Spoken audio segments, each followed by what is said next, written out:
to Season 2 of Pasco Podcast, a series where we discuss leadership and public service. We'd like to thank our sponsors, the 550,000 plus residents of Pasco County, as represented by the Board of County Commissioners. It's through their trust and empowerment of our workforce and leadership team that we're able to bring you this podcast. We created this podcast to help public servants build leadership skills and leverage them for success by sharing the experiences of our peers. Well, hello, I'm Dan Biles, and welcome to our 7th episode of Pasco Podcast. Join us today. We have training manager Ben Diel and our pet services supervisor, let me rephrase that, our nationally award-winning pet services supervisor, Gina Botticello. I said it right a second ago, and now I just botched it. Botticello. Yeah, thank you, Botticello. So thanks for joining us today. Thanks for having us. I appreciate you both being here with us today. And so we'll talk a little bit about leadership and public service and how we integrate that into what we do. So first, just give us a brief kind of history, how you got here, and about a little bit about your leadership philosophy. And whoever wants to go first. You go first. You want me to go? Okay. The how I got here was kind of easy. I've lived in Pasco County almost my entire life, and came to the county after college, and quite honestly did not think I was going to turn it into a career. I thought it would just be a stepping stone. But as I got here and worked in various departments here, actually my first job was with animal services. I just kind of got a knack for usually training. As for whatever reason, they would, no matter where I worked, they usually had me train new people coming on, whatever department that was. And so it sort of was a natural fit to come into the training realm for the county and eventually become the training manager. As far as my leadership style or philosophy, it's kind of hard to wrap up into one thing, but I always think of the term team, and really building a team of folks that know they're trusted, and as a leader, that's one of my biggest things, is trying to show people that I trust in their capabilities and their abilities, and I guess on the flip side of that, in empowerment.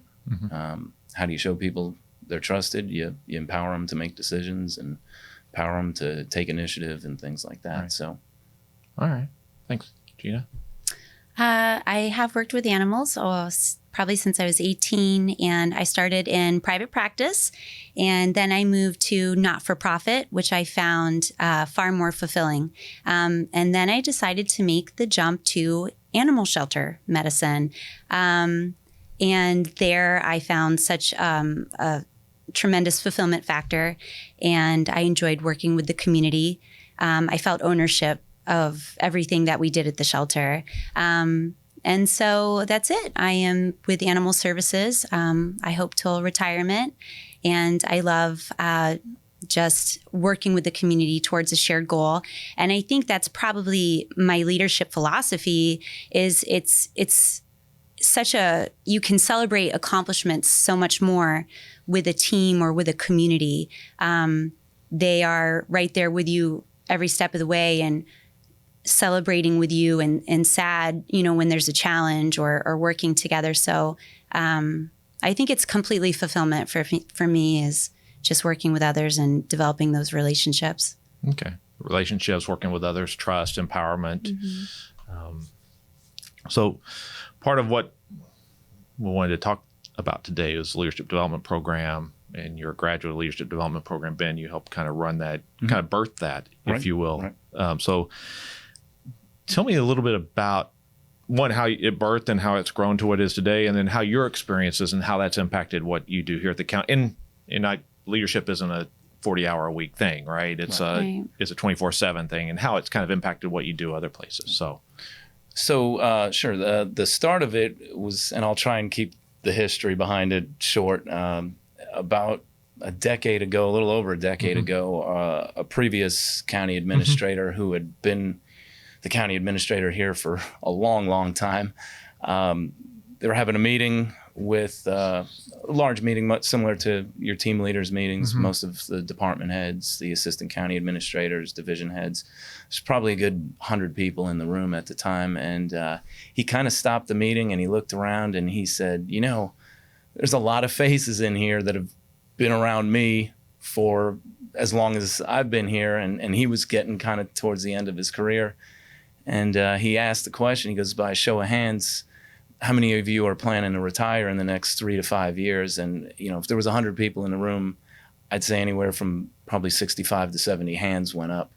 And so, you know, that was a real eye opener for all of us in the organization that, you know, in this really short period of time, we're going to have this, if you want to call it a brain drain or whatever, you know, terminology you want to give it. But you're going to have this real vacuum of leadership kind of getting sucked out of the organization. And so that's when we started asking ourselves the question, you know, is the training that we're doing now enough to kind of get that ready bench of leaders prepared to kind of fill in there. So that's a little bit of the history of it. And speaking of teams, I grabbed a team of, at the time, you know, sort of volunteers from all over the organization. And, you know, we kind of came up with this leadership development program, you know, better part of a year, you know, anywhere from, it's varied now over 10 years, but anywhere from about 7 to 9 months time. But we broke it up into 3 major components. I like to call them the learn, experience, and apply phase. The learn phase, we bring these folks in. They go through about 5 days of more classroom style training on leadership techniques, leadership styles. There's a lot of self-assessment in there, kind of getting to learn your own kind of, I call them default settings, you know, and really eye-opening as far as realizing not everybody has the same default setting as you. It also gives them a chance to start building that cohesion as a team. And then from there, they go into the second phase, which is the experience phase, which that's where we pair them up with mentors in the organization, and they really get to experience leadership. So they get to see the difficult decisions that leaders have to make sometimes, and learn about, you know, some of the not fun stuff like budgets and you know, all that good stuff. And kind of a cool thing that we do with the mentoring, we intentionally try to pair folks up with somebody that's not in their immediate department. So if Gina came through back in 2017, am I right? Yeah. Okay. 17. See, my memory's still working pretty good. You know, we weren't going to pair her up with somebody in animal services. We'd pair her up with somebody that, you know, can kind of give her a different perspective on the organization. Misdemeanor and probation. It was a misdemeanor and probation? Okay, so we went from animals to folks, right? So, and then the final phase of the program is the apply phase. That's where we give the class some sort of project to work on. And in that sense, they get to, you know, everything that they learned and experienced in the first 2 phases, they have to kind of put into action to get this project done. So, you know, they've got to work as a team. You got a team of, you know, any class ranges from 20 to 25 folks. So, you know, you got 20, 25 different opinions, different visions on how to get this project done. They have to kind of find cohesion and consensus and get to the end goals. So, you know, that's sort of the long and short of it. It's been a really good program for us. Really proud of it, and probably more importantly, prouder of the folks that come through it and seeing them succeed, and not only for themselves, but seeing the awesome things that they do for the organization. Right. All right. And so you went through this, I guess, a little over 3 years ago. I did. So. It was honestly life-changing. And the reason that I say that is I think that people go about in their daily life and they may not understand others, or they may not even understand themselves. And one of the first things that you do when you go to LDP is learn who you are and how that translates to others, and how, you know, just your personality type. And I think that's essential in leadership. It's essential in any kind of professional and even personal relationship that you have. But it changed the way that I thought completely. I always make a joke. It was like $40,000 of free therapy because, you really do. You learn who you are and you learn who the others around you are. And then all of a sudden, the way that people may work or speak, it starts to make sense. And so it was a game changer, LDP for me. Okay. Yeah, and I know that when I talk to LDP, one of the things I love is that's where I get the most challenging questions. Yeah. Mm-hmm. Is at the end of the boot camp, I get a chance to talk to them a little bit, and I think of the last class that went through, there's still a couple questions I haven't answered yet because I still haven't come up with good answers to those questions. Yeah. So as kind of as you're going through your career, when did you kind of decide you wanted to lead others, and how did that come about? It's pretty organic for me. I was a vet tech at Animal Services and then accepted the pet services position, and it came with leadership. And so that was, it was very exciting for me, but it was new territory. And luckily I had gone through the leadership development program. So I did have some skills, but I really had to learn with my team. We learned together.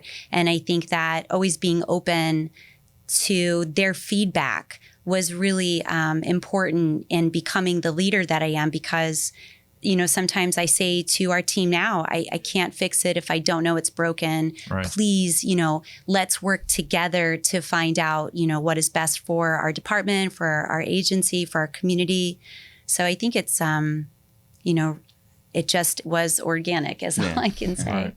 Yeah, I can't picture a moment or in time or anything like that. I was going to say sometimes leadership is thrust upon you, but I'll use a little bit softer term, kind of gravitated into it. The first 10 or 12 years of my career here, we went through a lot of hard times here in the county. We went through the Great Recession and the housing market busting and all the bad that came with that. And unfortunately, sometimes when especially in a large organization, sometimes it's just the people left standing have to sort of kind of pull everything up, pull everybody else up by your bootstraps and try and get things done. And, if looking back, that's probably how, I kind of got to where I am now. But it's very similar to Gina. I can't necessarily say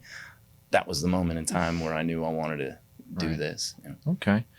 All right. So in terms of leadership, as you kind of think back, who's been kind of the biggest influence in your leadership progression and development, and kind of how have they done that? There's been many. I think about Kevin Griffin, who is a personality style similar to mine. He's a 2. And so I like to watch how he handles things, how he reacts to others, because 2s can be a little sensitive, maybe a little emotional. But our director, Mike Shoemate, I think people work very hard for him because he's so caring, and you don't want to disappoint him far more than any disciplinary action. You just don't want to let him down.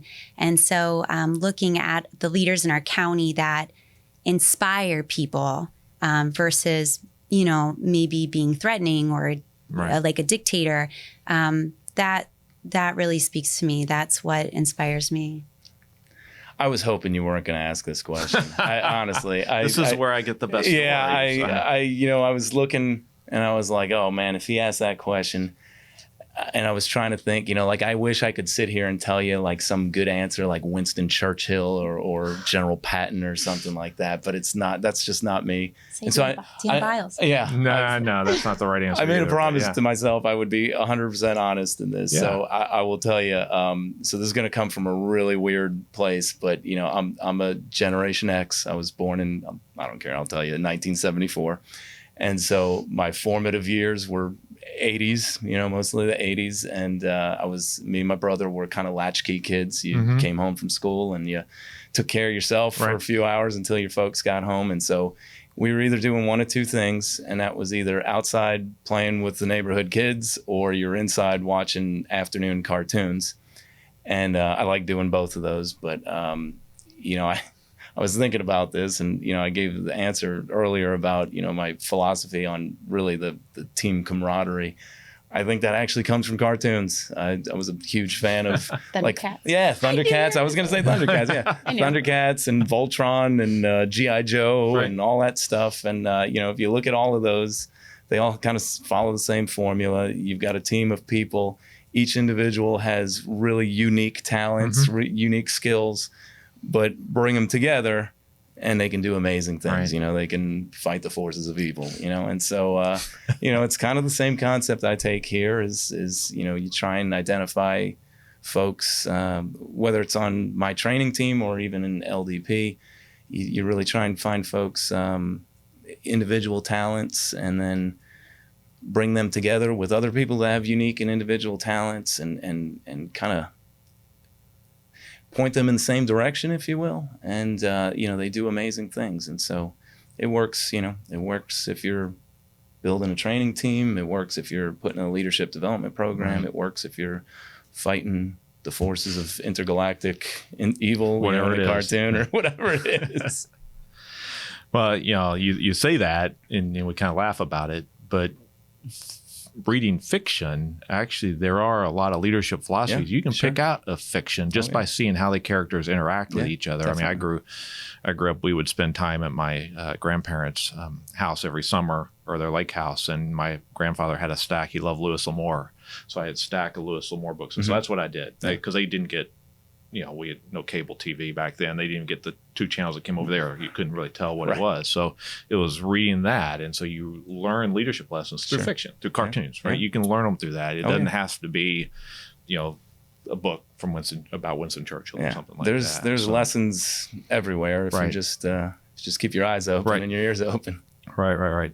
So as you've kind of thinking through this, are there any, lessons about leadership you'd like to share, things you've learned over the course of your career? For me, I think empathy is one that I've learned over the years, and one that I, even to this day, I think nobody's perfect, right? So I think that's one I always try and remind myself of. I think anytime you can just, even if it's just for a few seconds, put yourself in somebody else's shoes and understand why they may be asking for what they're asking for, or voicing an opinion that they're voicing.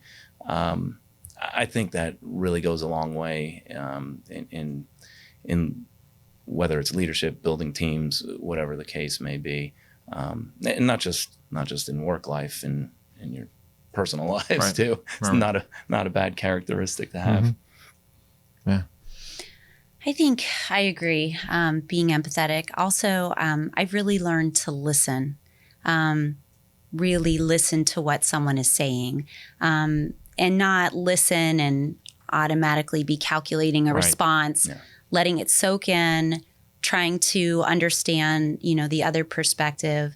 I think that when people feel that you genuinely care, it goes a very long way, and inspires people to work harder, to do more, because they feel supported, they feel cared for. So, and I'm still learning every day. And I tell our team that I'm learning, I'm growing too. And I think that, it's relatable for people. Right. So how do you, as was identified, kind of your story about the development of LDP, one of our things is always trying to develop the people that work with us and under us and build future leaders of the organization, right? Somebody to take our place as we leave. So how do you do that? I know we have the formal programs, but how do you do that on your teams? How do you develop their skills? I ask our team all the time, where do you want to go? What is your goal?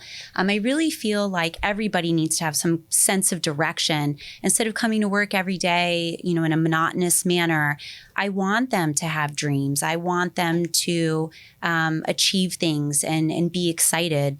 I feel like you should be excited about your work, about your life. You should be excited about the impact that you make. And so I'm asking them questions all the time and letting them run. people are capable of amazing things. You just have to set them up for success. And so we have 2 young team members in LDP this year. Yeah. And it's incredible to watch because I just can't wait to see where they go in this county. Mm-hmm. And it's just, that's exciting. Yeah. It's to see. Right. Totally agree with Gina. And I'll give you a concrete example. We have to do performance evaluations every year with team members. And in all my years, I've never met anyone that likes to get a performance evaluation nor give one. Right. Yeah, right. So, you try and make something, this necessary evil into something positive. So, one component of our performance evaluations is all about goal setting for the upcoming year. And, obviously as a manager, you're going to come with some goals that you have for the team as a whole. And as for an individual, what contributions you might need from them to achieve those goals. But one of the things I always give my team members a chance at is I want you to bring your own goals to this discussion and mm-hmm.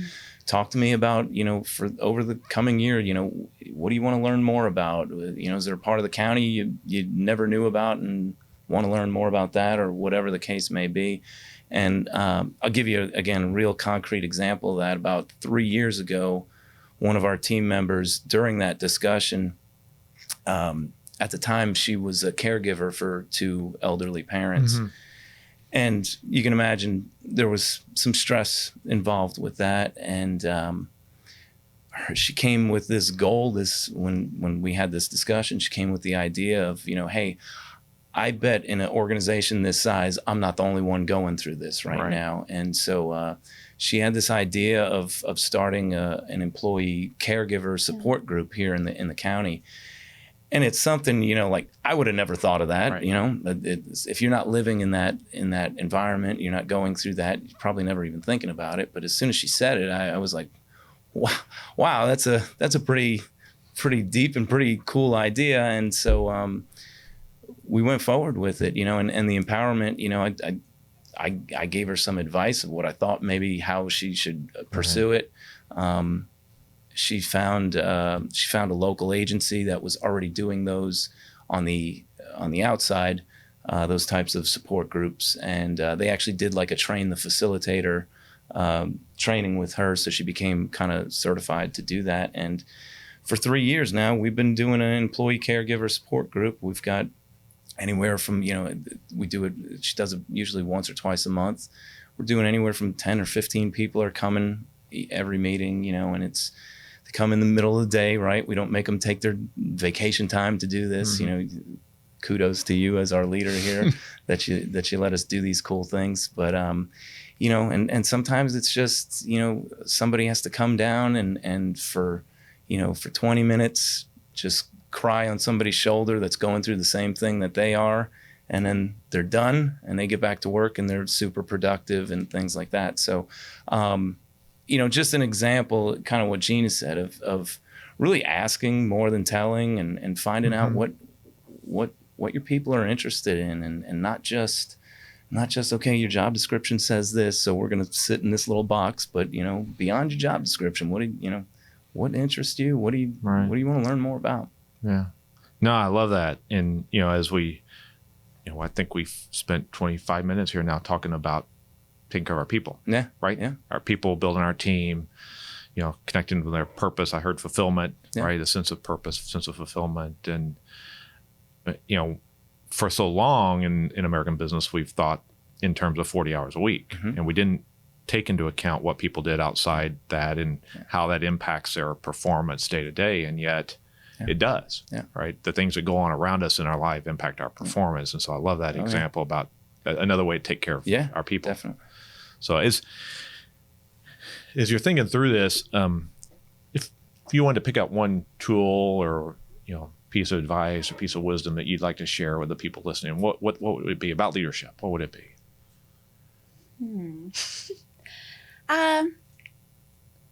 Okay. You want me to go first? You need some time? I believe that you should lead with your heart. I really think that it should be genuine. I think that, You can do things on paper and policies and procedures, or you can just really let people feel that you care. Let them feel your support, your concern, and that goes so much further than any policy, than any, procedure. So that's just, I've found success in our community and with our team and just showing that I care, and it's returned, and I love it. And it's actually doing it, right? Not I remember the George W. Bush, not George H. Herbert Walker Bush, the message, I care, the real robotic message, I care. Right. And you're, but it's really the doing it. And you're talking to an I engineer who is a numbers kind of person trying to do that. So, I love that. Ben? I'll keep it simple. Drop your ego at the door. I think, if I mentioned empathy before, but one of the tools I use a lot, and not because I'm trying to use it, don't be afraid to apologize. I definitely know a week doesn't go by where I'm not apologizing for something to somebody. Right. That was my fault. I sent the email this morning apologizing to somebody. It goes a long way. It shows people that you are human, right? And you're fallible, but you care, right? And that you care about them. I think there's sometimes people too coming up think that leadership carries a little bit of a bravado or ego to it. If I'm going to be the leader of this team, I got to be the one that's braver than everybody else, or whatever. I don't know. I just don't see it that way. I think the best leaders in the world just drop the ego, and you're part of the team, and as Gina said, you care about the people that are shoulder to shoulder with you, and you show them that you care about them. And if you goof, well, I usually tell them, listen, you'll probably catch me goofing. I'm not perfect. So, if you goof, apologize, and, let them know that, you're here to help. Right. So humility. Yeah. Definitely. No, that's perfect. No, that's great. I don't know. I can't add anything. It's just been awesome. And you were worried. And you were worried. Yeah. Sure was. Yeah. You did a great job. This has been really, really good. It's, and that's the hard part, right? Is to, you're hired to do a job, but the best way to do that job is to be humble and admit when you don't know it, and that you hire smart people to do your job, that know what they're doing, right? Yeah. So kind of gets back to that. If I'm the smartest person in the room, I'm in the wrong room. Mm-hmm. Right. So I've never had that problem. You never had that problem? No, I never had that problem. I don't know about that. I'm usually on the other end of the spectrum. I don't know about that, man. Come on now. Now it's the time where we get the fast questions. The ones you didn't see the questions. All right. Really, it's really kind of let people get a better sense of who you are and learn more about you. Nothing, philosophical or, about that. It's things like texting or talking. Talking. Texting. See, there you go. I want to connect. Yeah. So what's your favorite city? Besides, Pasco, Tampa. I was going to say Newport. I was going to say Hudson, Florida. We're bad at this. Yeah. You're good. I was born in New York. I didn't live there very long, but I still have family up there. And so New York City is amazing to visit. I could not live there. Yeah. It's amazing to visit for a day or so. But I would not survive there more than a day. All I can think of is Newport because it's where my family is. Okay. I just can't help it. No, that's okay. That's okay. So what's your favorite holiday? Christmas. That's a tough one.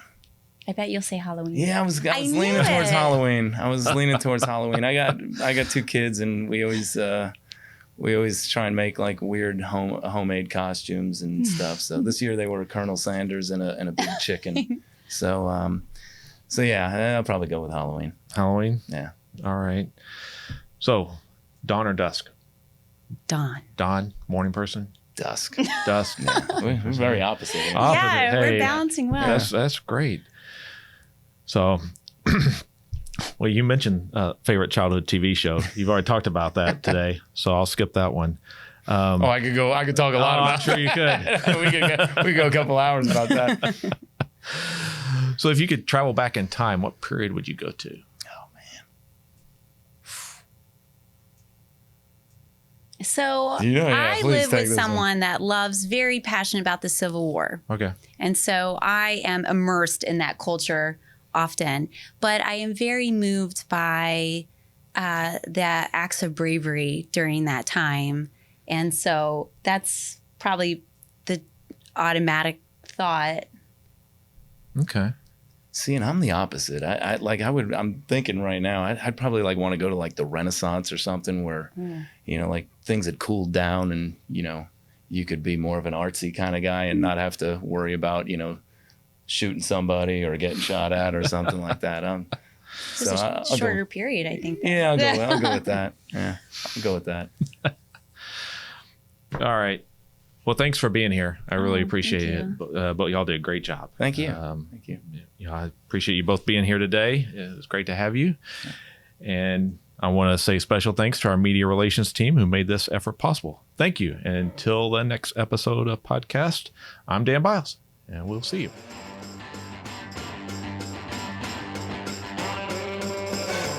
For more information on Pasco County government, please visit mypasco.net and check us out on Facebook and Twitter.